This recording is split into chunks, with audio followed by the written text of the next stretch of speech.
Hi guys, welcome back to my YouTube channel. I'm so happy you guys are back. For my new subscribers, welcome. And for those who don't know me, my name is Julia. I make content around personal development, growing your money, growing your business, and just becoming a better human being all around. Okay, so if this is something that you enjoy watching, kindly don't forget to like, subscribe, and share. According to the title of this video, I am not here to give anyone any advice.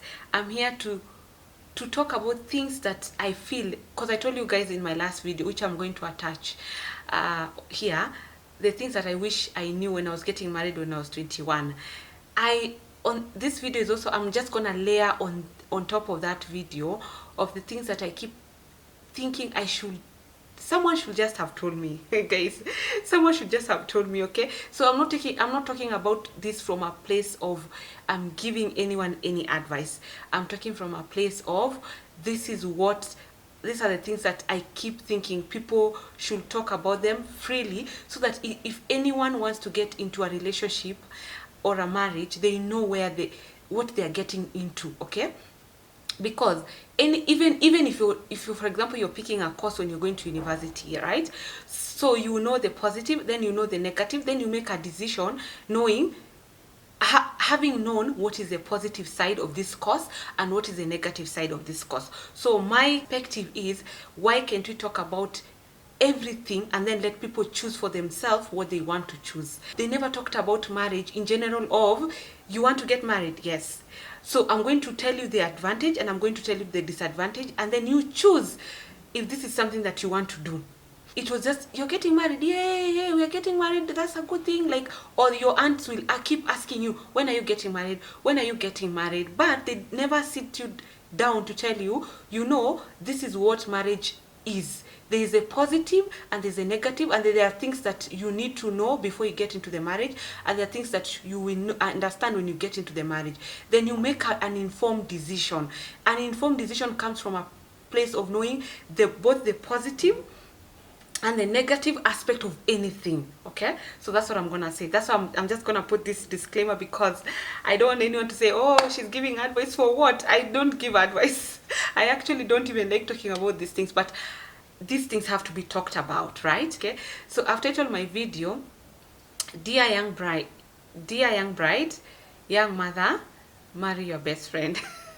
Guys, I know the title is just I enjoy doing these things. Like, it's so amazing. So the reason why I've titled this video, dear young bride, young mother, and marry your best friend, is because I feel like it ties.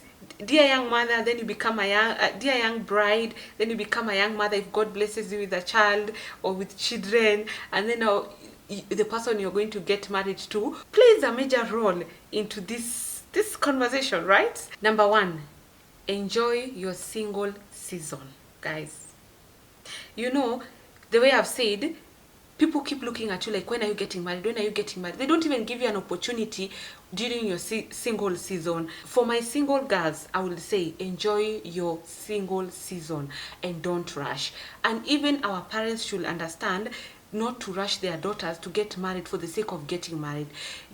Let's give our children opportunity to just figure themselves out before we keep asking them, when are you getting married, when are you getting married? Kwani hujapata mtu? Like, when are you getting married? You've not gotten someone. That's the Kiswahili translation of you should have someone by now, right? So we should allow people to just enjoy their single season, right?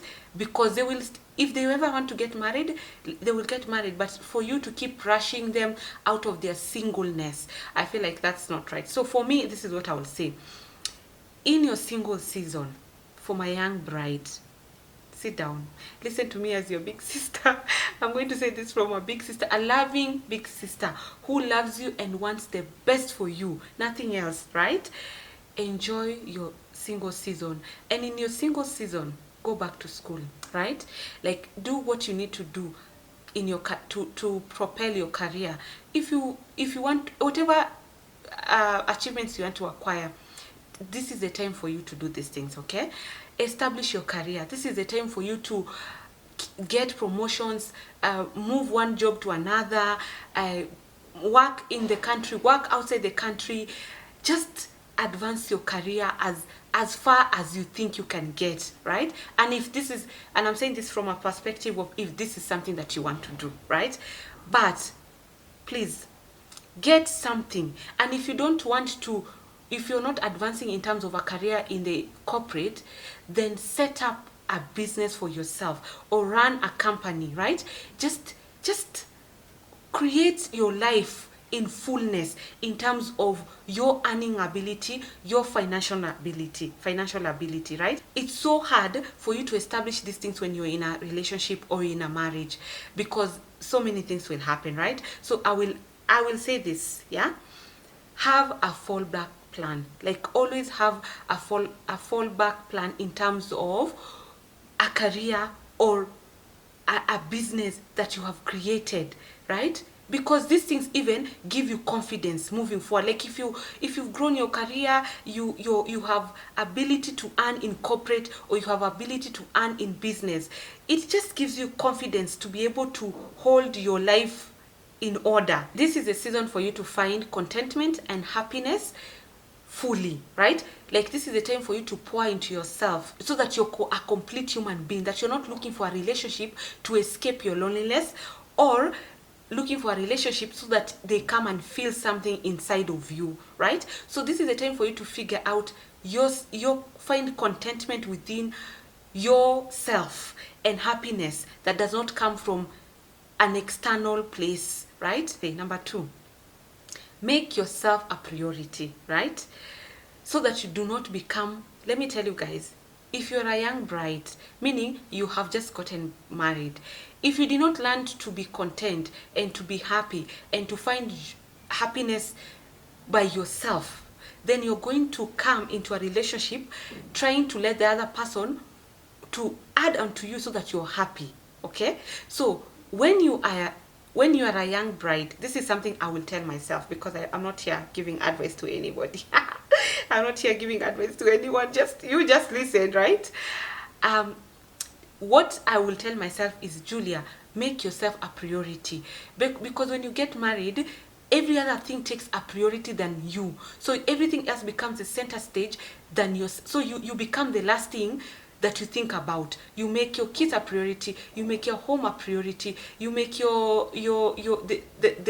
new family a priority, you make your husband a priority, you forget about yourself, okay? So I will tell you, make yourself a priority, because guys, if you do not make yourself a priority, you're going to be the most unhappy, resentful human being, because you're going to always pouring into yourself as the last person, and then you're pouring into something that is not there, an empty cup, right? Because you're not a priority, you're not looking after yourself. So you're going to people, and let me tell you guys, if something I've learned, even your kids, even your husband, they will take from you, not because they want to they are taking from you in a malicious way, but if you're willing to offer and offer more, they will take and keep taking. So you have to get to a place where, even if these are your kids and this is your husband, that you create time and make yourself a priority, so that you always pour from not an empty cup but a full cup, right? Because when you pour from an emptiness, then you become very resentful and you become a very unhappy young bride. Make sure that your cup is always full.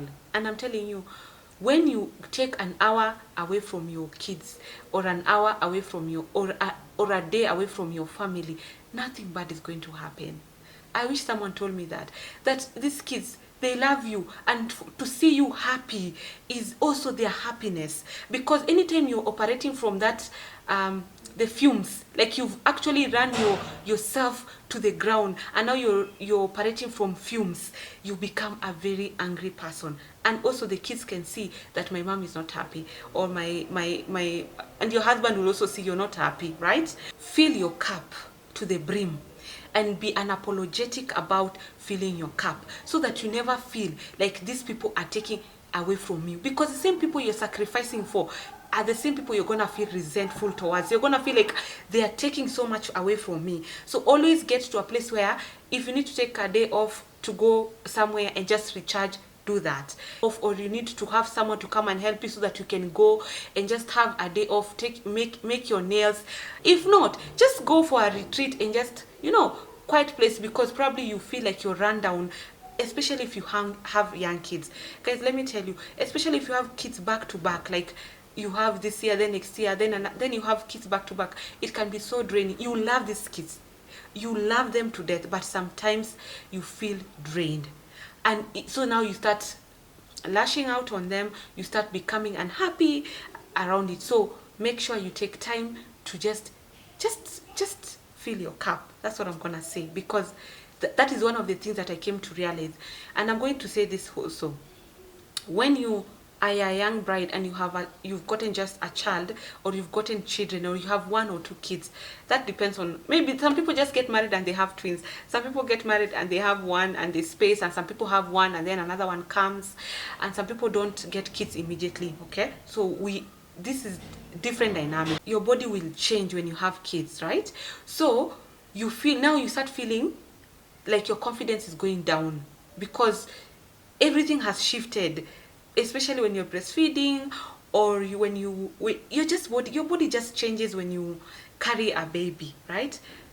It's not a bad thing that your body has changed, but because you're used to seeing yourself from a different light, like you're used to seeing yourself this way, and then now when you look in the mirror, you're seeing a different person, you can also become very unhappy. Okay, and that's what I'm saying. If you feel like your self-image matters a lot to your confidence, then take time to also take that 1 or 2 hours and have a communication with your significant other, that I appreciate, or I like, or I enjoy when I'm at my best shape.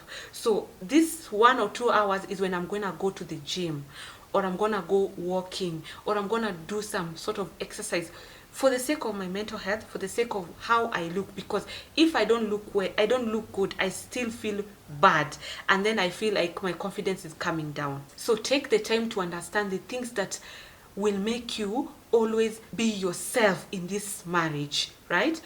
Don't lose those things that make you who you are, because if you lose those things, that's how you become very unhappy, right? If you enjoy reading books, for example, and you had time to read because you're a single person and you could come from work and just sit down and read. So when you get a family as a young bride, you have so many things that you have to do, right? So sometimes you don't have the time to now take time and just read. So you take the things that made who you are in that relationship, and then now you continuously remove it. So instead of sacrificing other things to feel yourself for the things that made you happy, you're sacrificing the things that made you who you are and the things that make you enjoy life to put other things that are not, they're important, but you're replacing what makes you who you are with other things. That's why by the end of the day you come and realize you don't even know who you are anymore. You've let yourself go. You don't even understand, why don't I read books anymore? Don't I go to the gym anymore? Why don't I ever meet my friends anymore? Because you left the things that made you who you are and you adapted other things, and now you're coming from a place of emptiness because you let everything else go. To my young bride and to my young mother, it's okay for you to take 1 hour, 2 hours a day away from your family without feeling guilty. And no one should guilt trip you for saying, I need time off. I feel like, especially when you're a young mother, you feel like leaving your child, like you're becoming irresponsible. You need the time off to recharge yourself, to become you, and to always fill your cup, so that you can be able to just pour into this into your family in a happy way, not in a sad way. Okay, another thing I'm going to talk about is maintaining your relationship even having gotten married. Okay, and hear me out. I know people say when you get married, get friends who are married. When you're single, stay with single friends. Guys, I don't know, this is my own perception of, I feel that's not the right thing. I grew up hearing this thing, like when you get married, now you leave your single friends and then you now have married friends, right? On the last video I told you guys, when you get married and you happen to get divorced, and I do not pray that on anybody, right? But if you happen to get divorced, these people so you left your friends, a group of the people, and let me tell you, I've come to realize not so many people keep more than 2 friends, right? So when you get married and you leave these friendships, just because they are not married, and then you get into friendships because people are married, like now your group of married people. Let me the way I said, when you get divorced, these people will leave you. Can you imagine? Now you left your older friends, you came and had acquired new friends, and now you're getting divorced. You don't have these friends, and you don't have these friends. I feel, maintain your relationships, right? Because let me tell you guys, these single friends that people say, oh, leave your single friends so that you only work with married friends. These single friends, they come in handy. I don't even know how to say. My single friends came in handy throughout my relationship, because when you're married and you have married people and you're going through a hard time in your marriage, it's so hard for these married people to accommodate you. I don't know how to say. Like, it's so hard for them to accommodate you. Guess who are the people who can accommodate you even when you're going through, like, you need just a time off? They accommodate you and they don't say anything because they don't understand what is going on in your relationship. But they accommodate you because they can be able to accommodate you in their homes. Let me tell you, this is what I'm gonna say. I will never advise anyone to just leave their friends. And let me say this also. I'm not saying, you know, the friendship that you need to keep and the friendship that you need to let go, you know. And you know people who have been in your life for so long, to just leave them just because you got married. That's where I don't get it. They never contribute to your relationship issues, because they don't know what to say. So they just sit and listen. When you feel like you are at the end of your weeks with this person, you can just run to your single friend and they will accommodate you and they will not ask you anything. They're just like, you just sleep here today and then tomorrow you can go back to your life. So maintain your relationship, the good relationship that you have. Don't let these people go just because you got married. And especially the way I said, if you get married when you're 20s, most of your friends will not have been married. So it is a high possibility that a lot of your friends are still single. That's not to say that later they will not get married. So why will you leave this friendship just because right now they are not married? So maintain your friendships, because my girls have been there 100+1% in my most difficult seasons in my life, and I thank them. God bless you. Let me talk about in-laws. Live without talking about in-laws, okay? So, in-laws. So you get married, you're very young, and you want these people to accept you and to love you and to make you part of their family. Okay? That's what you want, and that's the best wish, and you hope and you pray for, that you get people who are going to accept you, accommodate you as their daughter-in-law. And you know, like, that's what we pray for all the time. Okay? Now, let me free you. Let me give you the permission to lower your expectations and to be okay if those expectations are not met. They accept you into their family because they love their son. If you're getting from a young bride, right? They accept you and take you because they love their son. For them, their son is a priority. I don't know if you've understood.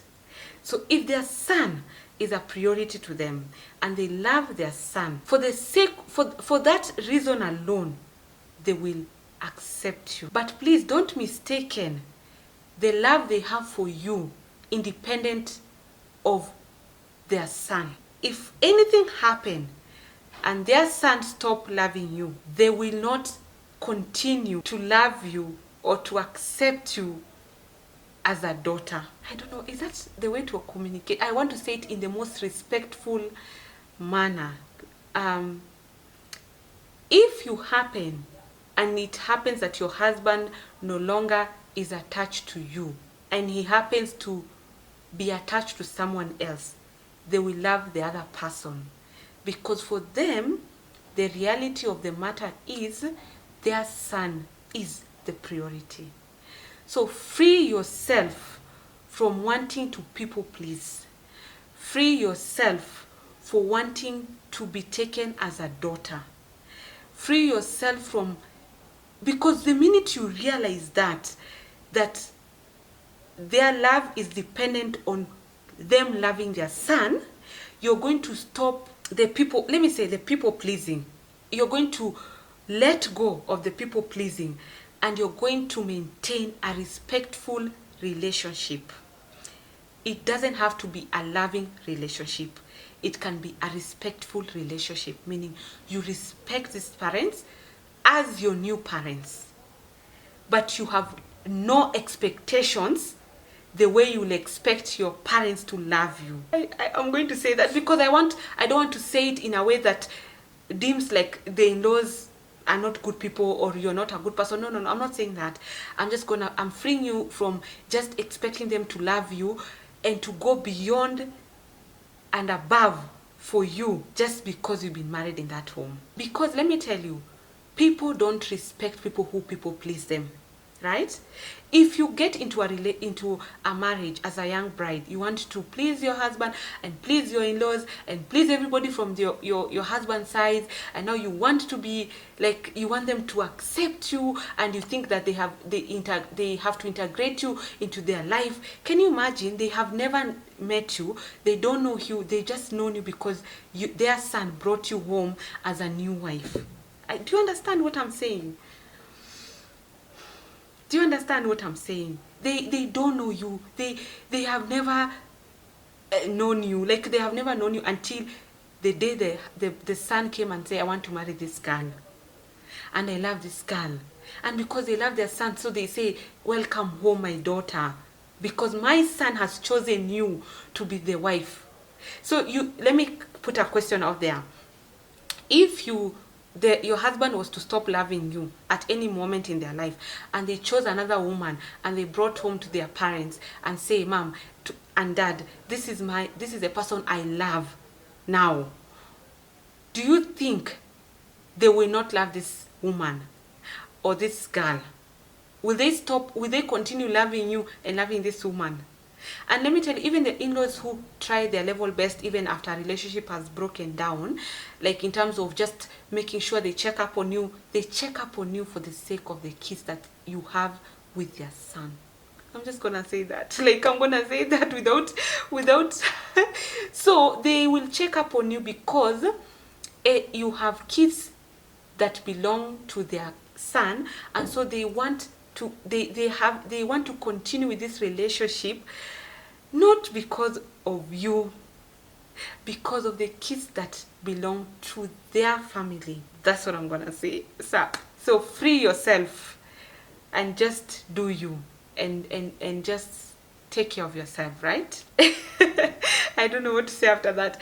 Dear young mother, is when it comes to parenting, if God happens to bless you with a family in the first year of your marriage, the second year, whatever year, and for those who are waiting for God to bless them, God will bless them eventually. We pray that God blesses you. But I'm talking about people who, once they get married, they get kids in the first year, okay? And later they get kids. I feel like these are things that, why do people not talk about this? Or I don't know, I'm just feeling like these things should have been spoken to, so that every time, every stage of your life, you know how to just approach things, right? Parenting shifts the dynamic in a relationship. It changes the dynamic of, you are only two of you and now a child has come in, okay? This is what I'm gonna say. And I say this is not, I'm not going to give advice. This is what I'm gonna say. Be intentional in having or communicating with your spouse in the season when you're having children, right? Why do I say this? Because when you have a child, I say the dynamic shifts. So for example, if you're both going to work and then you get a baby and then the baby is crying all through the night, and then you both have to go back to work, right? Like, you have to wake up and go to work. So none of you is taking care of the child. So you are the one who is going to take up a huge load of waking up at night. Because even if your husband was to wake up at night, the small kids tend to just gravitate towards the mother. Not because, even if your husband wakes up, they will still cry, they want to be held by the mother, right? Because that's they have a stronger bond with their mother. I have seen other people whose kids, they have a bond with their father, but in most cases they want to just hold their mother, they want to be with their mothers, right? So it means you take up the load mentally of just taking care of that child, and then you have to go to work the next day and have to perform. So in the process of this shift in dynamic, I feel like you just need to have a discussion of how much help you need when you're raising your child, right? Because if you don't talk about it, because you feel like it's a responsibility for you as a mom to just take care of that child, you also will tend to be resentful towards your spouse. Know that because if you don't communicate of how much help you need, like, I can't take care of the child and still go to work. Like, communicate your capacity to handle that season when you're raising kids. Have moments where your spouse acknowledges, and you let them know that this is where I am at the end of this. Like, I don't feel like I can handle this, so that you don't hold resentfulness towards your spouse because you feel you're overwhelmed, not just because of the child, because of the home, because of the work around your life. So the resentfulness does not come from just the child, it also comes from just the general, now the burden of you as a woman that has been put on you has really been great. Now it has increased, and now you're feeling pulled and pushed from all around. Your child wants this, the household wants this, you have to take care of making sure that your household is running, you have to make sure everyone is okay, and then you have to go to work and perform, and then your boss is expecting you to perform to the levels that you are performing just before you had a child. So communicate what you need, how you need to be assisted. Another thing about parenting that I'm going to talk about is for you to know your capacity and how many kids you can be able to raise. Like, because I feel like no one talked about these things, and I feel so bad that people push you to have kids, and everyone has a different capacity of how many kids they can be able to raise. Not some people can raise 6 kids, some people can just raise 1 child. Like, they don't even have the mental capacity to raise more than 2 kids. And I think there's a time we were discussing this with my sister, and we were like, people should talk about this more openly. Like, you wanting to have 1 child because you are only capable, and I'm not saying financially, and I'm not, because people peg their raising kids or having kids on their financial status, right? So if you both have money, then people question why you don't have more than 2 kids. Like, why are they, and they have money? Especially in the African society, people peg having money to how many kids you can be able to raise. What they refuse to talk about is how many kids are you capable mentally to sustain. I don't know, it's a mental capability that you can only take care of 2 kids. It doesn't matter how much money you have, it doesn't matter how much help you have, you just cannot go beyond that for yourself. I feel this is a discussion that should be discussed. As a young mother, as a young wife, as a young bride, you just need to know, like, I cannot take care of 3 kids. I just can't. Something, that thing inside of you that says, I cannot just go beyond this. Like, I don't know, even if someone says, you have help, your husband is supportive, or you have supportive parents, but there's something that is inside of you just says, I can't go beyond this. I feel people should be given an opportunity to express what they are capable of holding mentally, internally. Like, this is my capacity, and it's full to the brim.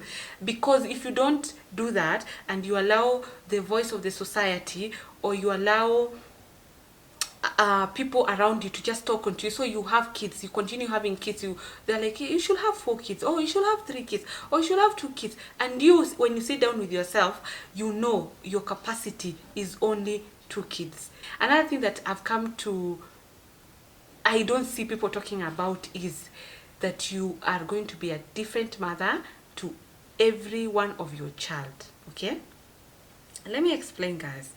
So this is something that I came to realize. Like, I'm a different mom to my first child, I'm a different mother to my second child, I'm a different mother to my third child, and I'm a different mother to my last baby. I cannot assume that these kids all see me in the same light. When I was having my first child, I was 21. when I was having my last child, I was 35 years old. Me at 21 and me at 35, I'm a totally different person. Even for me, I know I'm a different person when I was 21, and I'm a different person when I was 35. So my first child sees me in a different light, and my last child will see me in a different light. So for me to assume that they will see me as an equal parent, that's a lie. You are a different mother to each and every one of your child, because you have gone through different seasons in your life, and you have also grown along the way. So you are a different mother to every one of your child. So you need to treat every child differently, because your relationship to them is different. Now, as a young mother, this is your first child. There are so many things that you're gonna do wrong because you don't know. If you happen to have 4 kids, by the time you're having your last child, there are things you've learned along the way. How to just manage this child, how to be present in their life, how to show up in their life, right? So the child, that the way you are responding to how your child will cry when you had your first child is not the same way you're going to respond when your child cries when you have your last child. And not to say that you're not going to be present, is because when they cry, when you're a young mother, you feel like this, you can even cry because you don't know what's happening, right?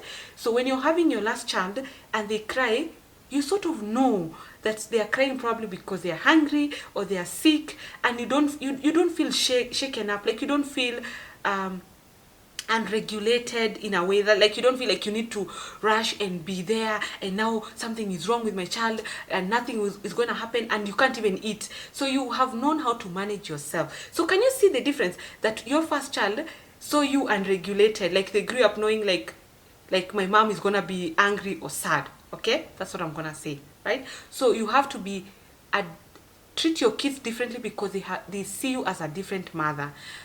To each child, you're a different mother. Okay, another last thing that I'm gonna say is make sure that you always have an investment, that you have something of your own, and not to say like a secret.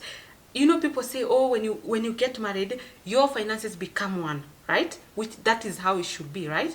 But I feel like your partner should allow you to have investment outside your relationship, because things happen. And let me tell you what I've come to learn. It's not just because they don't love you or you don't love them. Things can happen. So you have to have an investment outside of this relationship, because if anything happens and everything was in one pot, even investment, they say don't put all your eggs in one pot. So even if you have an investment and you make your husband aware of that investment, or you make your wife aware of that investment, I feel like that is the best way. So in case of anything that I'm not there, then I know you're taken care of. And if you're not there, then I know I'm taken care of. So you're not having different investment as a way of hiding. They know you have a different investment, but your investment, because life happens. This is what I'm gonna say.